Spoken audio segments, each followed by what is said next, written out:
Well, hello everybody, and a very, very warm welcome to the Silverstone Grand Prix circuit for the fifth race of the season for the Leon Eurocup.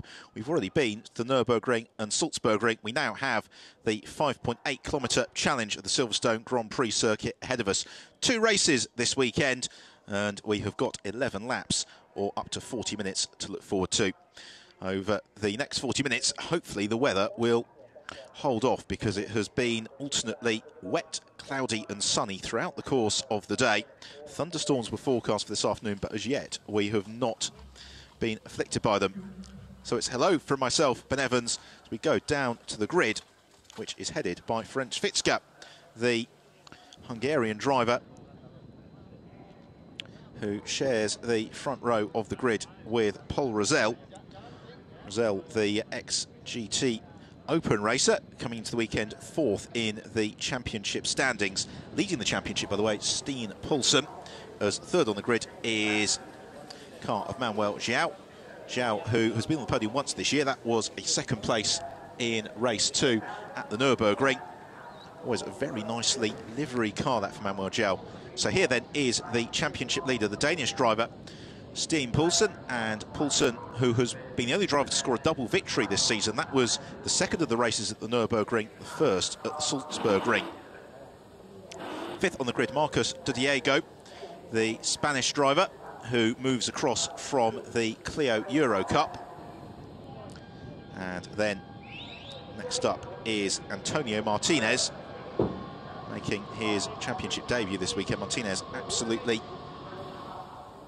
flying in qualifying. Stefano Zanini, the Monegasque driver, lines up in 7th place. Zanini, who raced last year to 29th in the Trofeo Maserati.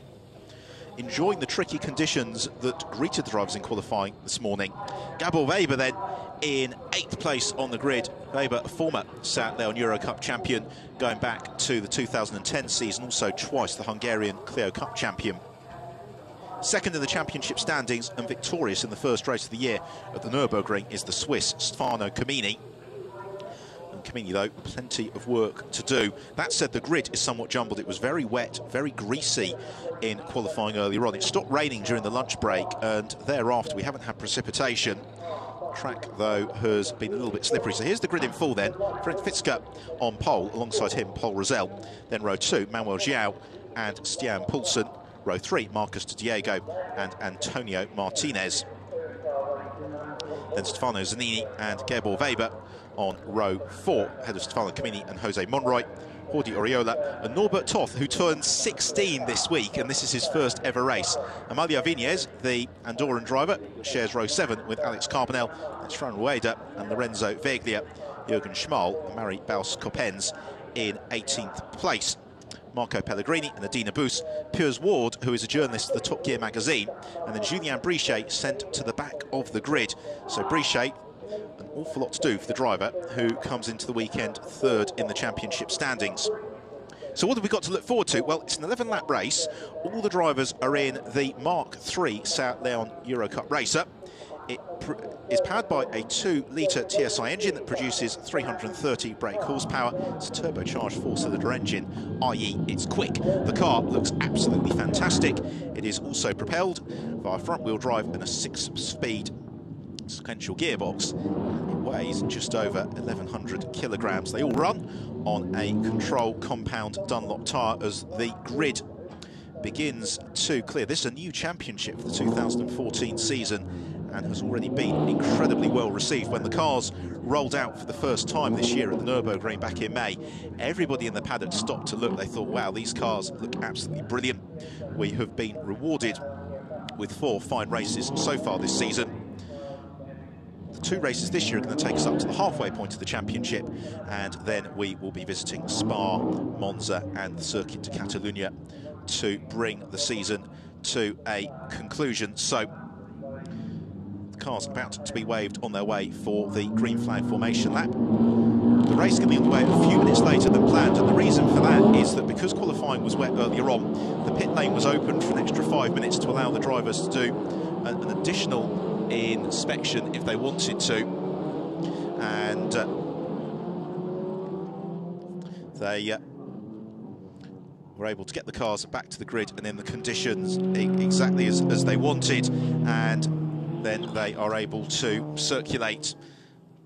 Now getting a little bit of heat into the Dunlop tyres. So we're on the full Silverstone Grand Prix circuit. This is the 2011 iteration of the Grand Prix circuit, because that was when the last substantial alterations were made in terms of the addition of the wing pits and then the swoop through the right-hander at Abbey, the left-hander at Farm, then we've got the right-hander at Village into the loop and entry onto the Wellington Straight. So it's French Fitzka then who has the honour of leading the field around. Now, will he be able to make a good start? That's key. Fitzka, who has raced in the European Touring Car Cup single make series. He is also a former Suzuki Swift champion of Hungary going back to 2010, and moving across this year to the St. Leon Eurocup, which for many of these drivers they're really seeing as the stepping stone into the World Touring Car Championship and also international GT racing. That's really where they're looking to go. Sharing the front row with him then is Paul Rosell. Rosell, who last year finished 4th in the GTS class in the International GT Open with 3 victories along the way. He was also 1st in his class the season before in the Barcelona 24 Hours. He has raced previously in the St. Leon Cup of Spain, where he finished 4th with a couple of second places, and crucially, Rosell was the winner last time out in the Salzburg Ring. So we have had 3 winners thus far this year in the form of Stian Poulsen, Stefano Comini and Paul Rosell. Will it be one of those drivers scoring another victory today? Will we see a different driver triumphing? 3rd on the grid and looking to do just that is Manuel Giao, who moves across from the Spanish GT Championship, where he's been consistently right up there. He was 2nd in Spanish GTs back in 2010, 3rd in 2011, 5th in 2012, and then 6th last year.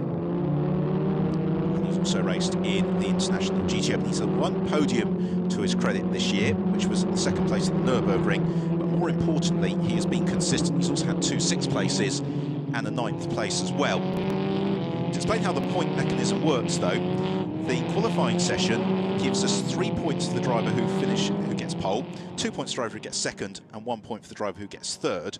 And then in the race, you get 10 for the win, 8 for 2nd, 6 for 3rd, 5 for 4th, 4 for 5th, 3 for 6th, 2 for 7th, and 1 for 8th. And therefore, throughout the course of this 12-race season, that means that consistency is going to be rewarded. So down the Wellington Straight, past the newly installed Armco, courtesy of one Kimi Räikkönen. The field coming towards the conclusion then of this green flag formation lap. So then going to be a standing start, surging into Copse. 11 laps or 40 minutes is what we can expect. In reality, provided we don't have the interruption of a safety car, then we should get the 11 laps in with no trouble. So in terms of the colours to watch, well, French Fitzka, that is the black and red car. The car he shares the front row with, Paul Rosell, is blue and white. Manuel Giao is the green, white and orange colours, and then Stian Poulsen is an all-white car. There you catch a glimpse of Norbert Toth. Amazing story this for Norbert.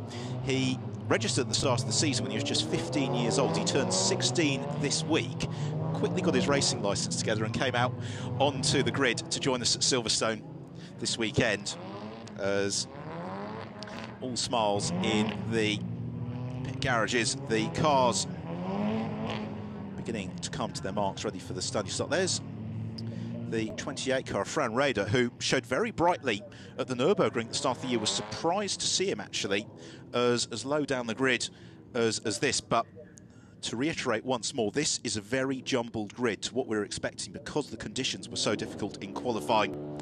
It's very different for the race, which is about to get underway. Julien Brichet comes to a halt. It's eyes to the gantry time as the red lights come on any second now. Waiting for revs to rise. Red lights flash out, a very short hold, and away we go. And it's a brilliant start from Antonio Martinez as they're 3 wide, squabbling for 3rd into Copse corner. But leading, it is Paul Rosell who takes the early advantage from French Fitzka as the rest of the field surge through Copse the first time. So it's Rosell, Fitzke, and then the rest of them sprinting on their way. I think it's Marcus Diego, possibly, who has climbed up into third place as they swoop through Maggots and Beckett's for the first time. Stian Poulsen, the white car, trying the move up to third place through Beckett's as somebody goes bumping and boring and almost torpedoes back onto the circuit. That was the 69 car of Stefano Zanini, as down the hanger straight for the first time. To the left of your screen is Rosell, the right is French Fitzke, who is going to lead into Stowe. 14 thousandths of a second between them at the end of sector one, as the field make a magnificent sight down the hanger straight into Stowe corner, and it is Fitzke who takes the advantage from Rosell. Then Marcus Diego in third, Stian Poulsen in fourth, Antonio Martinez in fifth. Manuel Giel's had a brilliant start to the race. He slips to sixth ahead of Stefano Camini, Oriola, Amalia Vinez, and it's Lorenzo Veglia who completes the top 10. What I hear you ask of the progress of Julien Brichet. Brichet has gained 7 places through the first sector of the lap. He goes up into 15th position, as Fran Rader looks to try and make a move to the inside into Abbey, makes that pass stick, so he gains the position as the leaders already arriving through Village into loop. And Stian Poulsen looks to make the move for third place. He draws alongside Marcus Diego, and has he succeeded? It's the white car of the Dane Poulsen, it's the white and orange car of Diego, as they head on to the Wellington Straight. Now this is where slipstreaming comes to the fore. That's what Stian Poulsen needs to do, is get right in behind Marcus Diego as they close up on the brakes, and in fact inviting himself to the party is Antonio Martinez in the 54 car, who was almost obscured by the camera shot, and then Poulsen looks to the inside into Luffield. That's going to be very tight, they're rubbing wheels, and has Stian Poulsen made that stick? He gets his nose in front of Marcus Diego for Woodcourt. Diego looks to fight back as they head along the start and finish straight. Poulsen parks the car in the middle of the road. Diego Martinez through Cobbs. It's going to be a little bit tight. Oh, and there's contact between the pair of them, and Diego gets tipped sideways. Manuel Giel and Stefano Camini take full advantage of that, and in fact it's Giel who is the principal beneficiary, who moves up into fourth. I say that hesitantly because there was a waved yellow flag in the background coming into Maggots. I just wonder whether or not he made that move in advance. Here is Stefano Zanini's moment of blood pressure elevation as he came bouncing back onto the track. So this is a look a little bit lower down the field into the loop, and it's possibly Norbert Toth getting a bit of a baptism by fire for his race career. Let's see if we can pick out the number. In fact, I think it's possibly Home Foncasas instead in car 3 who was involved in that contact. Meanwhile, the fight for third continues apace because there's about 8 cars involved in it.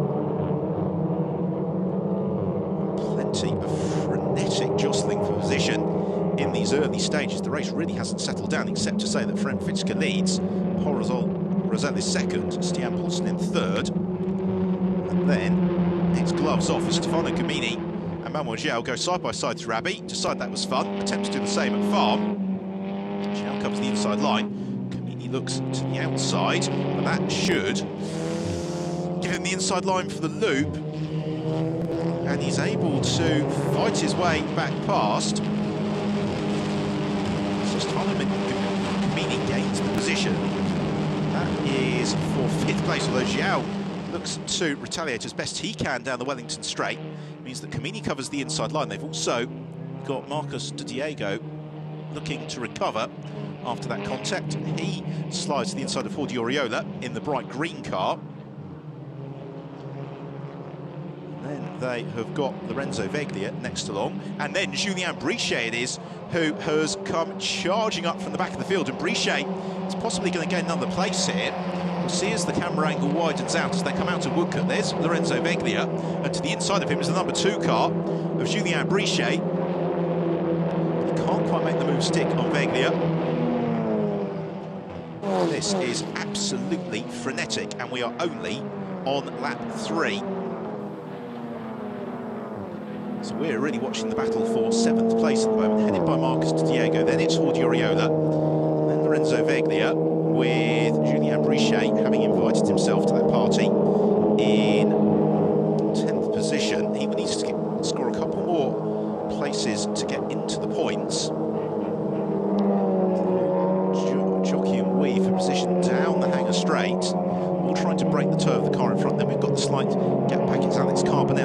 is he has got Norbert Toth on his race debut just behind him.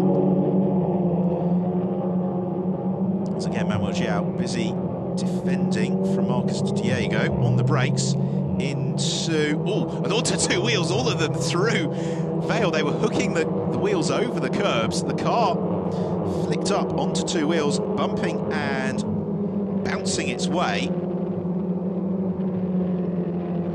as French Fitzka leads 2.4 seconds, his advantage over Paul Rosell. Third place is Stian Poulsen, fourth Antonio Martinez, fifth Stefano Camini, sixth, take your pick, I think it's Marcus Diego for now, though he brakes very, very deeply. You would suggest into Village, around the loop, everybody jockeying to gain round as Uriola looks to the inside of Manuel João. As down the Wellington Straight, we are only on lap 3 of the race, let's not forget. And thus far, the battling's been frantic, but except for a little bit of wheel rubbing, we've not actually seen anything by way of contact, which is what we wanted. So really the battle is the one for 6th place. Those in front are a little bit separated from each other, as Julien Brichet continuing in his efforts to dart to the past Lorenzo Veglia. Veglia preemptively defends down the middle of the road into Copse Corner. As running out very, very wide in the back of your shot there, you saw that was Alex Carbonell. Now it's the time of Uriola to make the move into Beckett's. Can he make that stick? That's brilliant if he does. And he pushes Manuel João out wide. And João now vulnerable to attack from Lorenzo Veglia, who is dealing with some fairly dramatic weight transfer there at the wheel of his Seat Leon Eurocup car. So they all propel themselves down the hanger straight once more. And is that going to give Julien Brichet the opportunity to finally overhaul Lorenzo Veglia?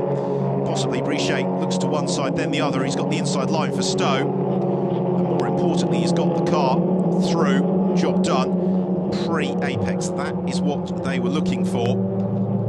As they go all onto two wheels through Vale. They're really, really using the curbs with some aplomb. Seat Sport team watch on. Cars and drivers currently giving us some wonderful entertainment. I think the real question here is going to be the progress of Julien Brichet. He's up into 9th place now. He needs one more place to get in the points. Lorenzo Veglia already slipping into the clutches of Alex Carbonell and Norbert Toth. Then there's the gap back to 13th place for Fran Wader. The first of the lady races we have in the field, that's Amalia Vinez from Andorra. She's currently in 14th. Dina Buss is 19th. Unfortunately, Marie Baus-Coppens is the sole retiree that we have had from the race. It's already Julien Brichet showing himself to the inside of Manuel João, not really able to find any daylight there, as they then head around Luffield and on to the completion of the 4th lap of the race, which has already been reeled off by Frank Fitzka, who leads by 3.9 seconds from Paul Rosell. Then Stian Poulsen and Antonio Martinez locked in battle. Then Stefano Camini, Marcus Diego have got a little bit of breathing space, and then the rest of the field all in close pursuit behind. Where are we going to be seeing the challenge from on this occasion? It's most likely, I think, going to be the white bonneted with green and red piping car of Alex Carbonell. There he is. Carbonell, another very youthful driver who's just turned 17 years old, who made the step up from karting, looking to begin a career in touring car racing. He's going about it in the right fashion. Some of the cars just on the brakes, a little bit of a dab of the brakes, a downshift for Stowe as well, and then already just trying to keep that corner speed, keep the momentum, keep the smoothness. It's just a little bit of a twitch there from Uriola, who comes from the Euro Touring Car Cup, having finished 3rd in the single make class last year. So there is Marco Pellegrini. Pellegrini, who has raced in Italian Ginetta G50 racing before going international with the South Leon Eurocup this season. So it really is this fight for 7th place, which is where all the action is. The leading septet, with the exception of Stian Poulsen and Antonio Martinez, a little bit separated. Manuel João, though, winds up for another challenge on Jordi Oriola. Oriola, though, has he got the momentum down the Wellington Straight? João, I think, is going to go through here long before they arrive at Brooklands. Oriola looks to fight back, though, to the outside, but he's going to run out of road here, Jordi Oriola. He's going to have to be careful that Julien Brichet is not going to be able to snap past as well. Oh, and Brichet really closes right up onto his tail as around Luffield they go. Out over the curbing. And then accelerating on their way through over the start and finish line through Copse Corner. So we're on to lap 6 of the 11. It's almost at half race distance. The race going by in the blink of an eye, really enjoying the opportunity to stretch their legs around the Silverstone Grand Prix circuit. It's a very quick calendar in terms of circuit layout for the drivers in the South Leon Eurocup, because they started off on the Nürburgring Grand Prix circuit, then they went to the ultra-fast Salzburg Ring, then here on the Silverstone Grand Prix circuit. Next stop is Spa, which is renowned for being slow and twiddly.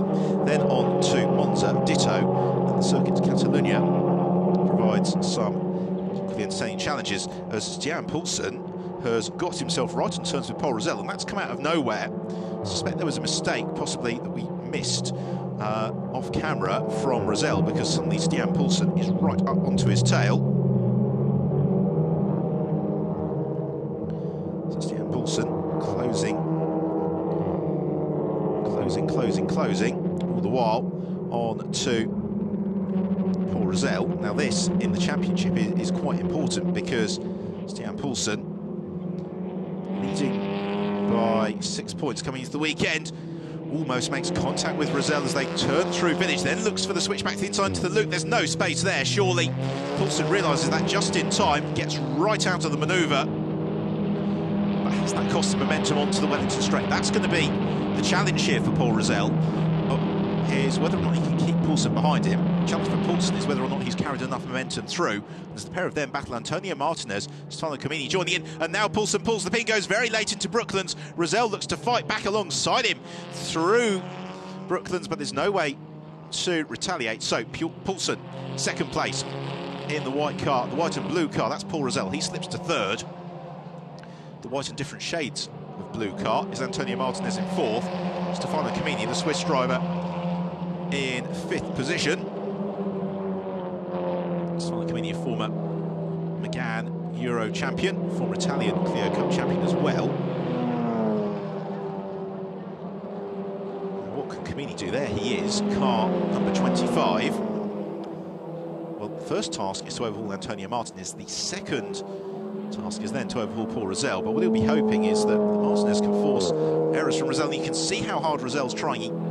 The car porpoising awkwardly on the suspension, and that's not really how you want to get through Beckett's, because the critical factor of Beckett's is this exit speed onto the Hanger Straight. And if you're correcting the car through Beckett, you're not carrying the momentum, you're not driving smoothly enough. It means that Antonio Martinez has got a good run to look to the inside into Stowe, and he elbows his way through, or does he? The snatch of the brake from Martinez, but he makes the move stick. Rosell will look to fight back immediately on the exit as they sprint towards Vale. Martinez will have to cover at least partially the inside line. He does just that. Rosell closes up.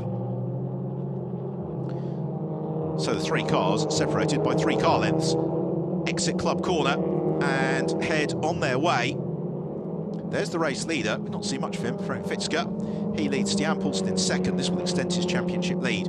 Third place at the moment is Antonio Martinez. Fourth just is Paul Rosell, but Rosell well offline through Abbey, and that's going to give the opportunity around the outside at Farm even. Stefano Comini certainly for the inside line into Village. And to me, that suggests that Paul Rosell has possibly gone the wrong way in terms of tyre pressures, because he's struggling to make the apexes, and we're still relatively early in the race. He doesn't want to have cooked his Dunlops just yet. as other cars come strong. Rosell sliding back through the field. Camini, though, for the time being down the Wellington Straight, just needs to make sure that Rosell doesn't repass him. Does that pretty comfortably. So holds on to 4th place.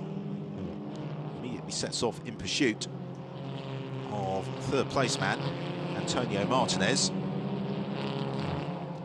Got one car being warned for track limits. That is Stefano Zanini, who after that early race adventure is down into 17th. Here's another look then at that move for 4th. Really nicely judged there by Stefano Camini. He forced the gap on Paul Rosell as Dina Bus gets elbowed aside by Marco Pellegrini.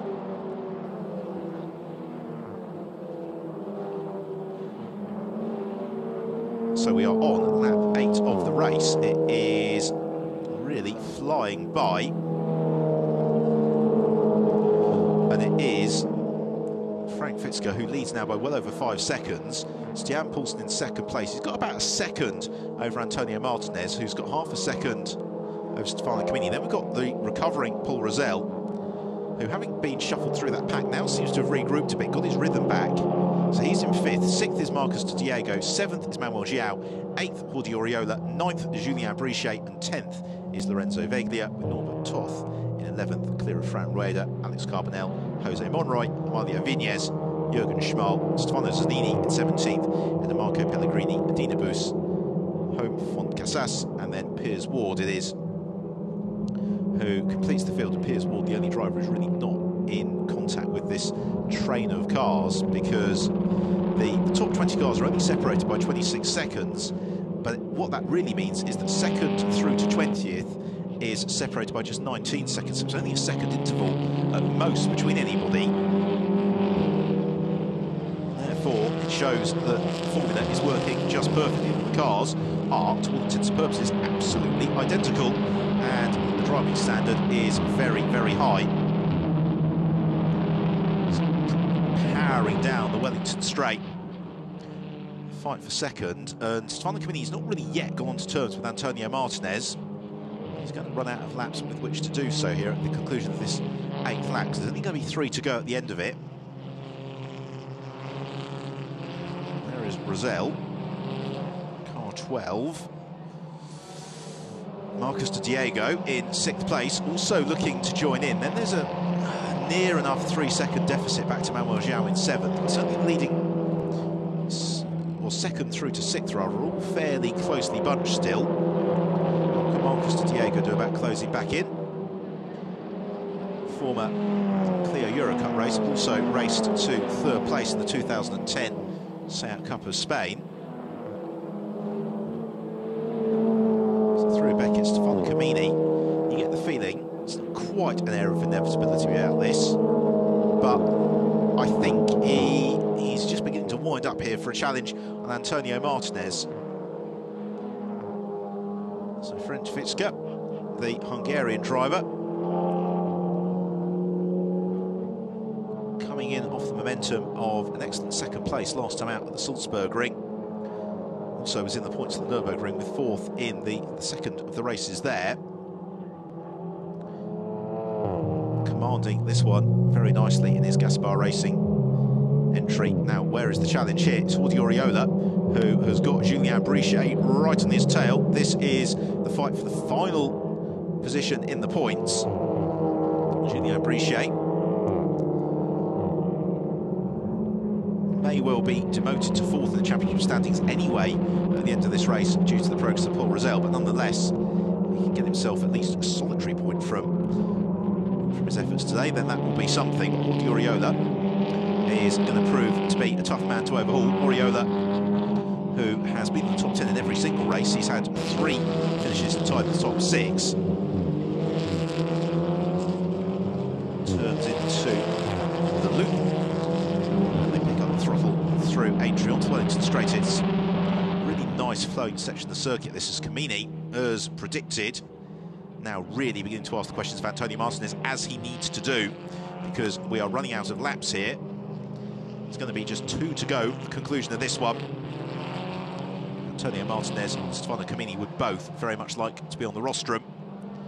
Okay, so Stefano Camini's only been there once this year, and that was that victory in the first race, Nürburgring. So 2 to go here on the Silverstone Grand Prix circuit. Means that it's fractionally under 12 kilometres of racing. Ahead of them is running out very, very wide there through turn 1 is Paul Rosell, who in 5th place has lost touch with this fight for 3rd. So this is the first critical point of the lap for Stefano Camini and Antonio Martinez. Can they get the Beckett's complex absolutely as they want? Because then as they pick up the pace now onto the Hangar Straight, Martinez vulnerable to a challenge in the slipstream from Stefano Camini, but actually it was Martinez who was a little bit quicker on that occasion. The challenge is more likely to come from behind from Marcus de Diego, who's right in touch with Paul Rosell. Oh, and thinks about the move as well. Possibly could have made it, but maybe was distracted by the slight lock-up we had up ahead of us, and de Diego draws alongside nonetheless. Paul Rosell slithering out wide through Stowe.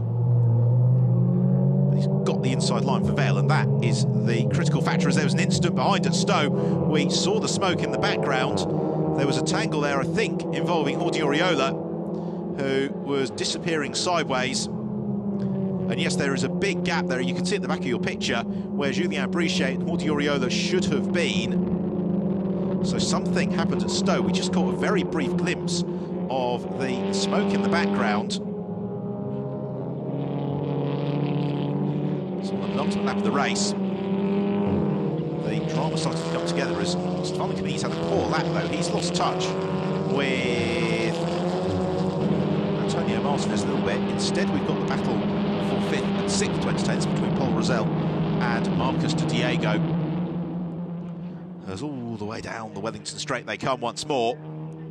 And where are we going to see the challenge from de Diego? Not really into Brooklands. I thought that maybe he just had enough of a run. And there is Jordi Oriola, and yet damage to the rear right suspension. You can see it looked as if he had been turned by Julien Brichet from what we could see. And so as French Vitska goes on to the final lap, Oriola steps out of the car with the body language of somebody who isn't overly impressed with his demise from proceedings. So French Vitska converted pole position. He was briefly headed by Paul Rosell in the early stages, but quickly moved through into the lead, and he is looking well set to become our 4th different winner in 5 races in the Seat Leon Eurocup. It has been an emphatic performance, this. He has been reeled in, though, by Stian Poulsen in these last stages. Right here is Julien Brichet and Jordi Oriola. No malice in that. It was just a little bit of a tag, wasn't it, from Brichet on Oriola. But it was enough to damage Oriola's suspension and put him out of the race. So French Vitska just half a lap away from home, out at the furthest extremities of the Silverstone Grand Prix circuit. It's a big layout here at Silverstone. It's an old World War II airfield, and therefore the track still, to a greater extent, follows the old airfield perimeter road, as do so many British motorsport circuits. And therefore, unlike some other venues which twist and turn back on each other in a long layouts, but actually the circuit campus itself is quite small. Here at Silverstone, it's a long layout spread over a large area. But now Vitska is on the home stretch. He worked around Village for the final time. The same for the loop. Accelerates out of Aintree onto the Wellington Straight then for French Vitska. It's been a perfectly controlled performance. Stian Poulsen again has closed in somewhat over the latter stages of this race, but not that significantly. And barring an absolute disaster through Luffield, which is not going to occur, French Vitska is en route to score a victory in the 5th race of the 2014 Seat Leon Eurocup season. It's been a very nicely judged performance from the Hungarian driver, and he scores the win to the jubilation of the Gaspar Racing Team. 2nd place, and therefore building his championship lead, is Stian Poulsen. And Antonio Martinez, an excellent 3rd, despite the pressure from Stefano Camini. Marcus de Diego did overhaul Paul Rosell for 5th. With Rosell then in 6th place, Manuel João 7th from Julien Brichet. Norbert Toth an excellent 9th in his debut, clear of Fran Reda, who climbed up well through the pack.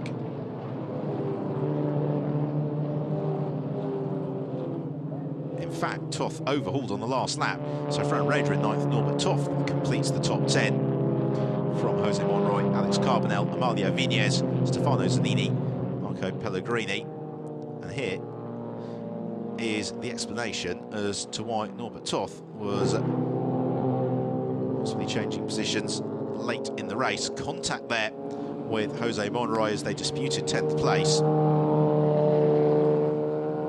So French Vitska victorious in the first race of the weekend for the Seat Leon Eurocup. They will be back tomorrow for their second race, and that is due to get underway at 1400 hours UK time. So if you're watching us in Central Europe, so 3 o'clock your time then. So very much hope you'll be able to join us for more action.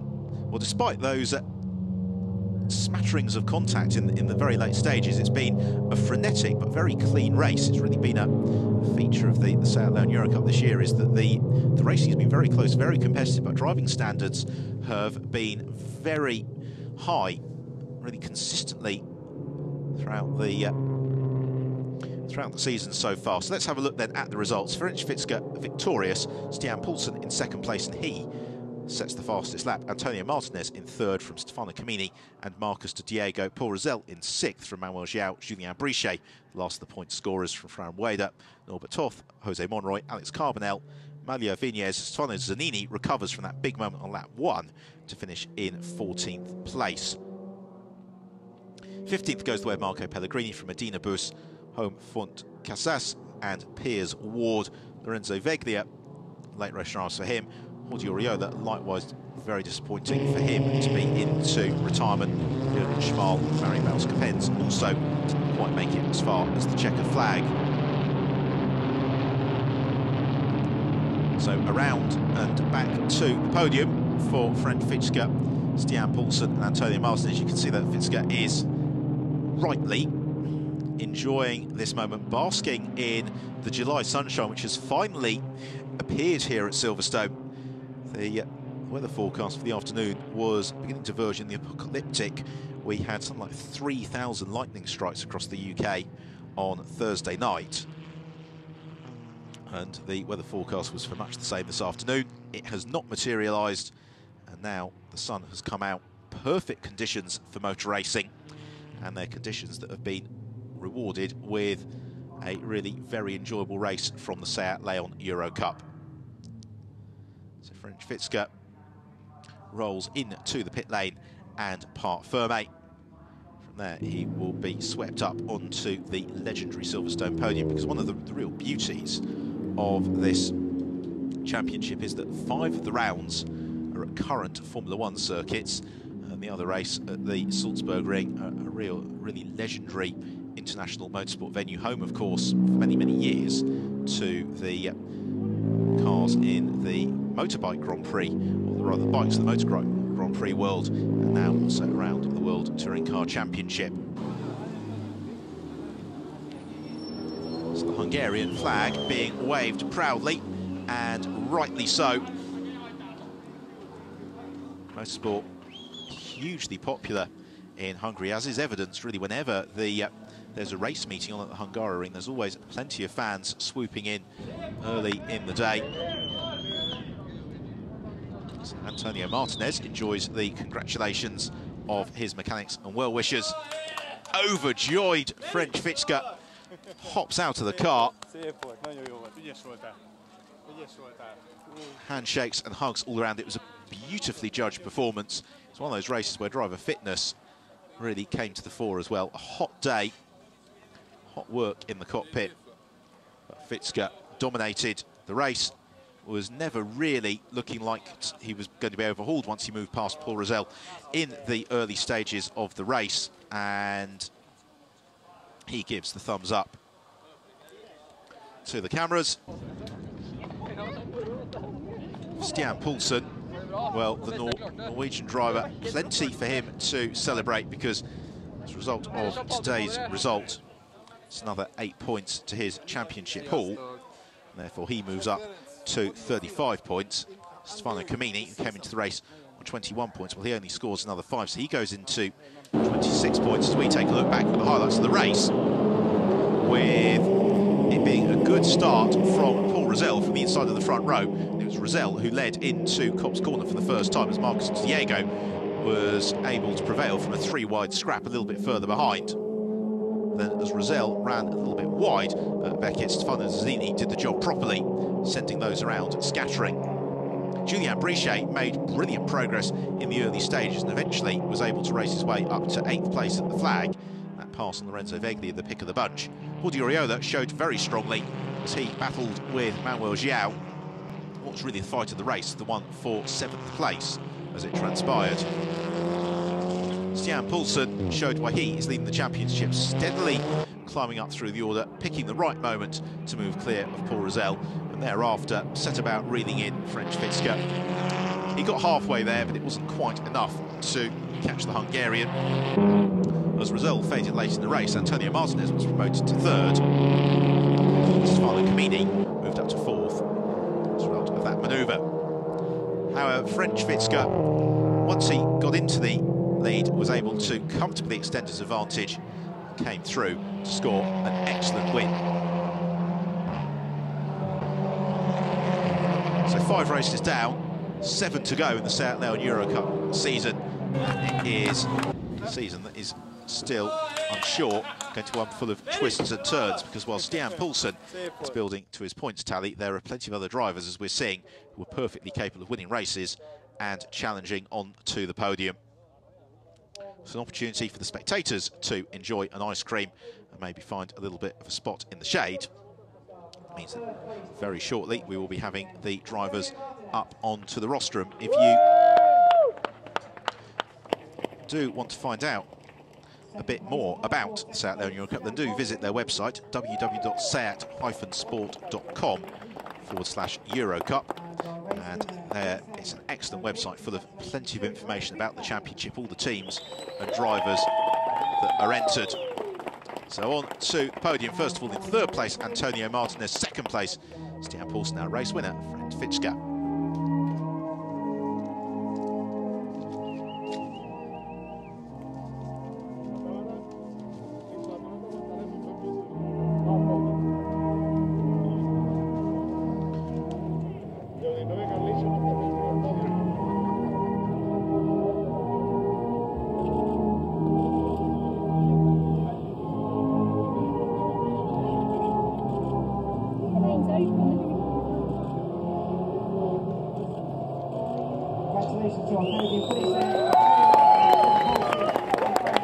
So with the completion national anthems on to the presentation of the trophies. We always have absolutely lovely trophies in the Seat Leon Eurocup, this weekend being no exception. So Antonio Martinez for 3rd place.